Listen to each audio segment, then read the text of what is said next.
புகழ்நதி நேயர்களுக்கு பிஆரின் தமிழ் வணக்கம். இன்றும் அடையாளம் என்ற தலைப்பில் நாம் காண இருப்பது எதனை பற்றி, யாரை பற்றி என்பதான ஒரு குறிப்பு. ஆம், அடையாளம் என்ற தலைப்பில் நாம் இன்று காணவிருப்பது தென்காசி மாவட்டம் சங்கரன்கோவில் அருகே கரிவந்தநல்லூரின் அருகில் அமைந்திருக்கும் குவளைக்கண்ணி என்ற கிராமத்தில் அமைந்திருக்கும் ஒரு கோவிலை பற்றி தான். இந்த கோவில் உருவான கதை என்ன, அதனுடைய வரலாறு என்ன, வாங்க பார்ப்போம்.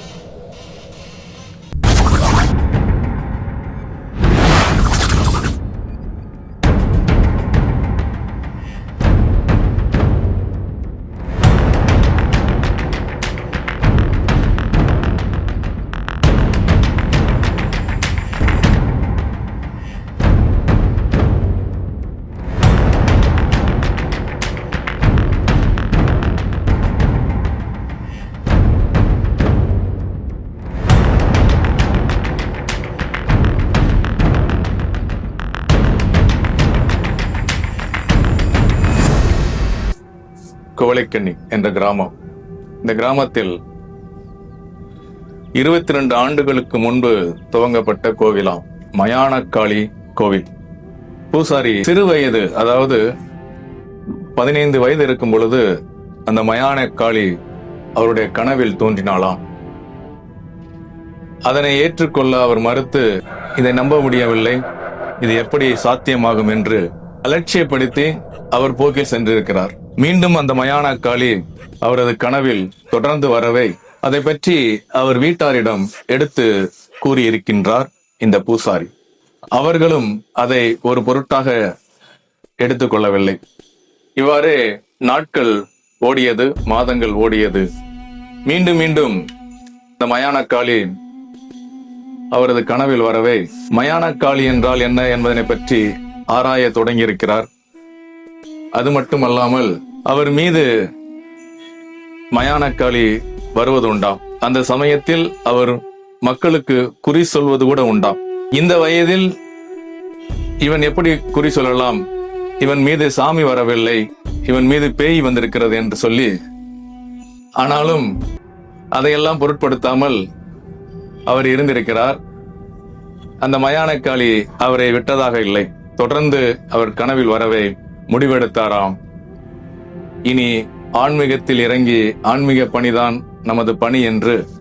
அந்த மயானக்காளி என்ன சொன்னாலோ அதை அப்படியே ஏற்றுக்கொண்டு செய்ய முற்பட்டாராம்.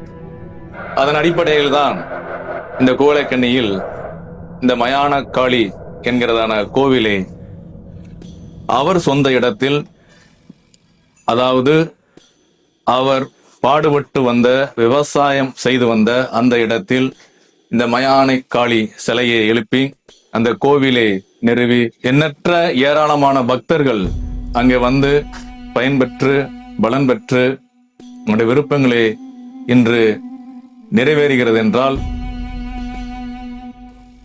அது மிகையாகாது. இன்று அவருக்கு 35 வயது கடந்து நடந்து கொண்டிருக்கிறது. அந்த வகையிலும் திருமணமாகாமல் அவர் தன்னுடைய வாழ்க்கையை ஆன்மீகத்துக்கென்று ஒப்படைத்து இன்று வரை வருபவர்களுக்கு குறி சொல்லியும் வருபவர்களுடைய விருப்பங்களை நிறைவேற்றிக் கொண்டும் வருகிறார். பக்தர்கள் தங்கள் விருப்பத்தை நிறைவேற்ற இந்த கோவிலில் என்ன மாதிரியான பூஜைகள் நடக்கிறது, மேலும் சுவாரஸ்யமான ஒரு செய்தி என்னவென்றால், தங்களுடைய விருப்பத்தை ஒரு வெற்றிலையில் எழுதி அந்த காளி சிலையின் அருகே அமைந்திருக்கும் ஈட்டியில் கட்டிவிடுகிறார்கள். அப்படி அதில் என்னதான் இருக்கிறது, என்னதான் நடக்கிறது, வாருங்கள் பார்ப்போம்.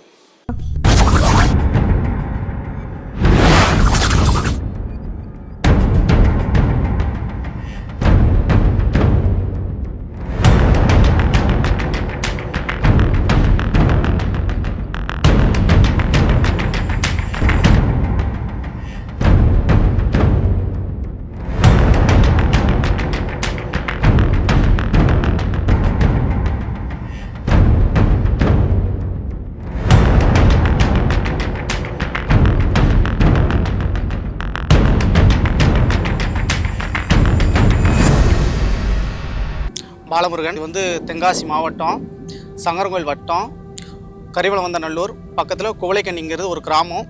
கோலைக்கண்ணி கிராமத்தில் அங்கே எல்லாம் அருகில் உள்ள சுடுகாட்டு காளியம்மன் அமைந்திருக்கு. இந்த அம்மாள் வந்து எங்களோட சொந்த பூமியில் எங்களோட மனையில் இருக்குது. பக்கத்துலேயே தான் சுடுகாடு. அங்கே நான் 15 வயசில் நான் மாடு மேய்ச்சிக்கிட்டு இருந்தேன். மாடு மேய்க்கும்போது இந்த அம்மாள் எனக்கு கண்ணுக்கு காமிச்சதில் நான் இதை நம்பவில்லை. நான் இது நம்பிக்கை இல்லை அப்படின்னு விட்டேன். அப்புறம் எங்கள் வீட்டில் 1க்கு 2 முறை சொன்னேன். அவங்களும் சரி நம்மளை அதுக்கப்புறம் என் மேலேயே அது வந்து இப்படி எடுத்து என்னை நடத்து அப்படின்னு சொன்னாங்க. அப்போ நாங்கள் ஒரு சின்ன பீடமாக வச்சு நாங்கள் எடுத்து வழிபட்டு வந்தோம். அதுக்கப்புறம் என்னோட கண்ணில் எனக்கு இப்படி உருவமாயிரு அப்படின்னு சொன்னாங்க. அதுக்கப்புறம் நாங்கள் இந்த உருவமாக எடுத்து நான் வணங்கி வந்துக்கிட்டு இருக்கேன். என்னை தேடி எல்லா மக்கள் வருவாங்க. குழந்தைல பாய்க்க இல்லாதவங்க, மற்ற சேவன கோளாறு, மற்ற கோளாறுலாம் வராங்க. நாங்கள் இதை சரி பண்ணி கொடுத்துக்கிட்ருக்கோம். சில கால்கள் வராமல் இருப்பாங்க. உடம்பு அதை உள்ளதுக்கு நாங்கள் வந்து இந்த வத்தல் எரிப்போம். நேர்த்திக்கடை வந்து அம்மாளுக்கு இங்கே மெயின் வந்து வத்தல் எரிக்கிறது தான் இங்கே மெயின். அவங்களுக்கு குறைகள் வச்சு அம்மாளுக்கு வத்தல் எரிப்பாங்க. மற்ற கோளாறுகள்லாம் நாங்கள் சரி பண்ணிக்கிட்டு இருக்கோம். அதாவது இங்கே மக்கள் வந்து சிலவங்க வேலைக்காண்டி உத்தியத்துக்காண்டி வருவாங்க. அவங்கள வரவங்க வந்து ₹1 காயின் வச்சு அம்மாளுக்கு ஒரு காணிக்காண்டி அதை கட்டி சீட்டில் வெத்தலையில் எழுதுவாங்க. வெத்தலையில் எழுதி அம்மாள் கையில் இங்கே கட்டிட்டு போவாங்க. திருசூலத்தில் கட்டிட்டு போவாங்க அந்த வேண்டுதல். அப்புறம் குழந்தை இல்லாத மக்களுக்கு நாங்கள் ஒரு கனி அம்மா பாதத்தில் வச்சு அம்மா டயத்தில் அந்த சாப்பாடு கும்பப்படையல் சொல்லி அதை அம்மாளுக்கு கொடுப்போம். அந்த கருவு தங்கிக்கிறோம். அப்புறம் 2ஆம் தரம் மித்த உடம்பு சரியில்லாதவங்க, மித்த கோளாறு உள்ளதுக்கு வந்து நாங்கள் பேயை ஒட்டி பக்கத்தில் மயனம், அதுலேயே நாங்கள் கழிப்பு, அது அம்மாள் என்ன உதிச்சு கொடுக்காங்களோ அதைப்படி நாங்கள் பண்ணி கொடுப்போம். மயானத்தில் சுடுகாட்டில் தான் நாங்கள் எல்லாமே கழிப்போம். நாங்கள் சரி பண்ணி கொடுப்போம்.